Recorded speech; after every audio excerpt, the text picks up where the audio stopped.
dina di dina dina di dina din tak dina tuna katta dak dak dina din din da din din tak tuna katta dak dina.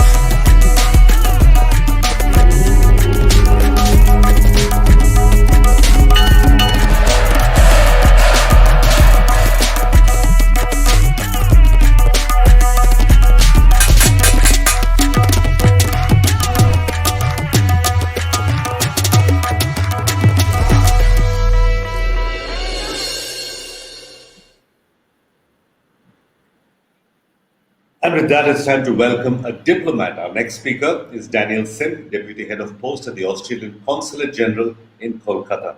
Daniel, welcome to the Odisha Design Week, and your 15 minutes begin now. Over to you. Great. Thanks very much, Suresh, and namaskar from the Australian Consulate-General in Kolkata. My name's Daniel Sim. I'm the Deputy Consul-General here, and it's a pleasure to be part of Odisha Design Week 2021. And let me start off by congratulating the Paresh Chowdhury and the Odisha Design Council team for putting on this amazing event, which I think has spanned a range of topic areas linked to design. And as all of you would know better than me, I mean, design is so important to all aspects of our lives.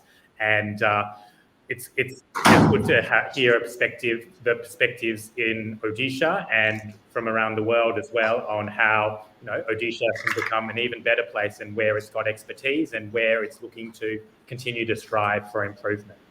So today I'm just going to speak for a few minutes about Australia-India relations and Australia-Odisha relations, and also just sort of see how where I guess future opportunities lie for Australia to participate in Odisha Design Week in future iterations, and then also work with Odisha, institutions, organisations, companies more generally in the future. So let me start by saying that it's really pleasing that a number of Australian participants have been involved in Odisha Design this week. So I know Mark Watson did a session on digital solutions and smart cities and heritage cities on Saturday. And I know that Shekhar Kamat has also got a link with Australia as well. So it's really pleasing that there have been some Australian experts or Australian-linked experts being able to participate in Odisha Design Week and showcasing how Australian design thinking and how Australian designers and other experts are able to, or are, contributing to India's social and economic development. You would not be surprised that what my job here at the Australian Consulate-General in Kolkata is to build up links between Australia and Eastern and Northeast India. And Odisha is obviously one of the most important states that we engage with here in Eastern India. Of course, for all of you who are living in Odisha or who are working or have other family or other friends who live in Odisha, you'd be well aware of the sort of breadth and depth of talent that is in Odisha, and that has made it a state that a lot of companies from overseas, including Australia, want to do business with and also want to engage with culturally. And so I know that I can talk for myself in saying that I've made 2 visits to Odisha over the past 2 years, and that's despite the pandemic. And my High Commissioner, so our Ambassador or High Commissioner in New Delhi, also visited Odisha twice in the last 2 months. And so let me give you a little bit of a sketch of that engagement to give you an idea of why Australia thinks Odisha is an important state and why, as part of the Australia-India relationship, engaging with government, business, schools, universities, cultural institutions, and organisations such as the Odisha Design Council is something that we'll look to expand to continue to do over coming months and years. So my High Commissioner, his name is Barry O'Farrell, visited Odisha just 2 weeks ago and spoke at the convocation of Centurion University of Technology and Management, which is just outside Bhubaneswar. And that university was founded by an Australian. His name is Professor Mukti Mishra. And that university has a great focus on skills and technical education, which is basically helping young people from Odisha and from the wider region to feel and to be trained and be equipped to be job ready on a range of technical vocations and trades.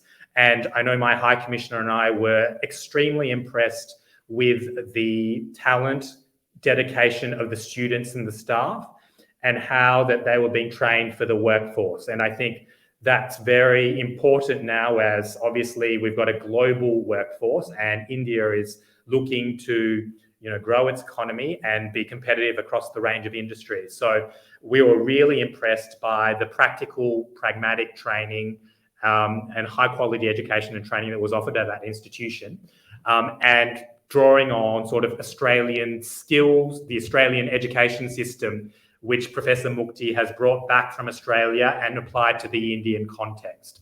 So that was something that I know was extremely impressive and showcased how the Odisha education system is looking to equip its young people with the skills to be able to take on the opportunities that are available in the economy, both in Eastern India and more widely.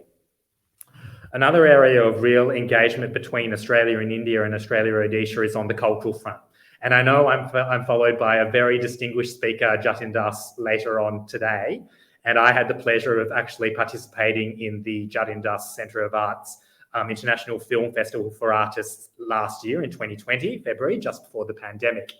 And the feature film that was showing was an Australian film called Gurrumul.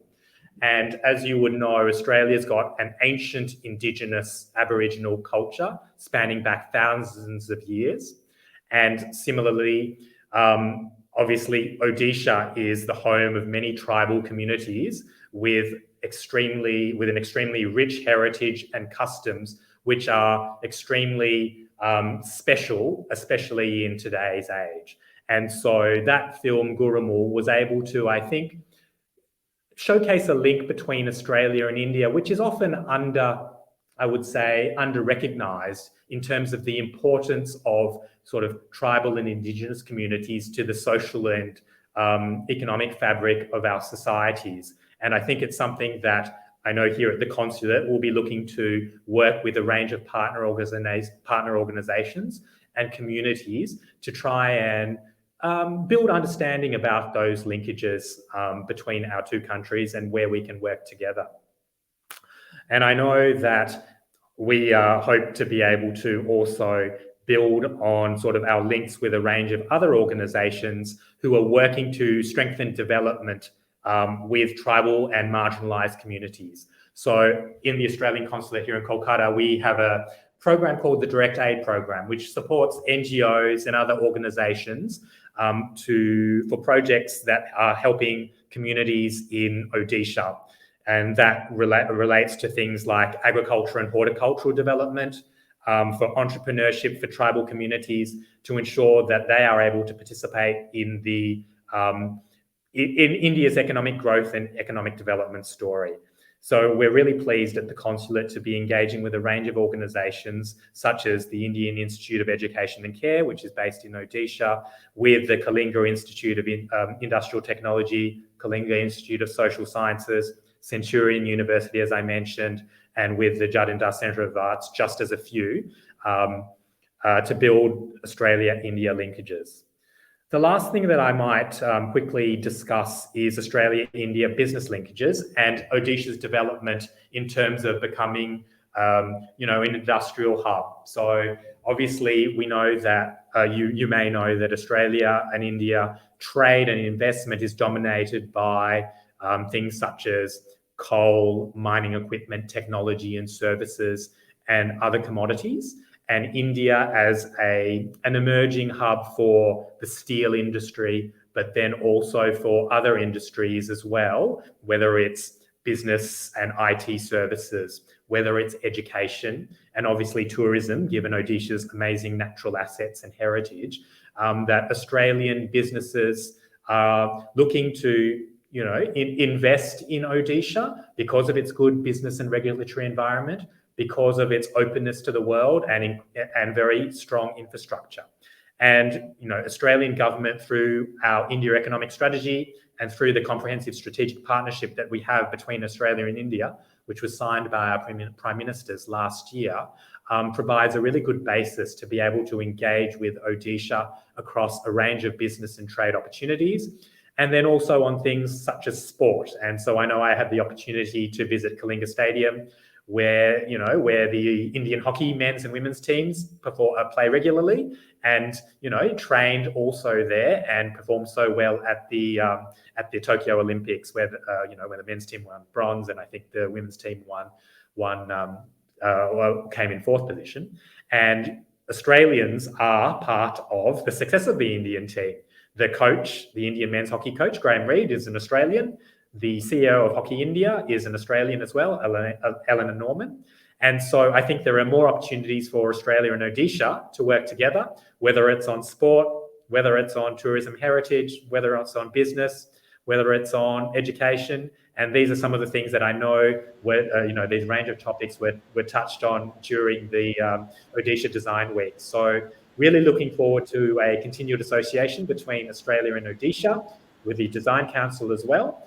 And wishing everyone all the best for the rest of the year, a great festive season, and look forward to hopefully an even more positive year next year, which is less affected by the pandemic, and that will bring in a new era of cooperation between Australia and Odisha and Australia and India. So I'll leave it there, Suresh, and happy to answer any questions that might have been that I might have sort of piqued your interest in. Thanks so much. Thank you, Daniel. Just the one question, actually. Sure. Once upon a time, we used to hear relations between countries, India and Australia at the country level. Tell us a little bit about the thinking behind engaging with individual states as a country. Sure. So let me talk about the Australia-India economic strategy, which the Australian government published a few years ago, but is still the basis of our economic engagement between Australia and India. And actually, one of the ways that we were trying to communicate to Australian businesses and the Australian community about how to think about India was not as one country.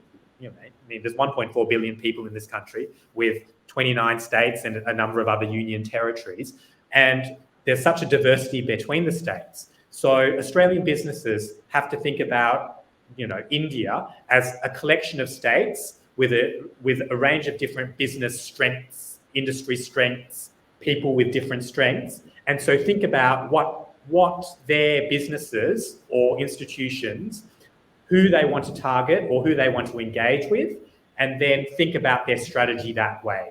And so the India economic strategy sort of recommends that Australian businesses, when they think about engaging with India, think about engaging with different states and individual states, trying to identify exactly what attributes and where they think they have a comparative advantage with those states, and then focus their engagement with that. So that, I think, has proven a very sage piece of advice for a lot of Australian companies that might find it initially quite daunting to identify how to engage with India as a whole, but then breaking it down into smaller components and with working with certain states, whether it's Odisha or whether it's other states in the northeast or eastern India, which might have particular links or otherwise connections with Australia. So I think something that shouldn't surprise you,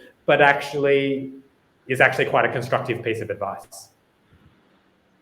Thank you, Daniel. Thank you once again. Wish you a very Merry Christmas and a Happy New Year in advance. And like you said, a less stressful 2022 without any virus. Okay, thank you, Daniel. All the best to the audience. Thanks very much for tuning in. Thank you. Our next session with Jatin Das begins in just a few seconds. I'll see you in that session. Thank you, Daniel. Thank you. Thanks.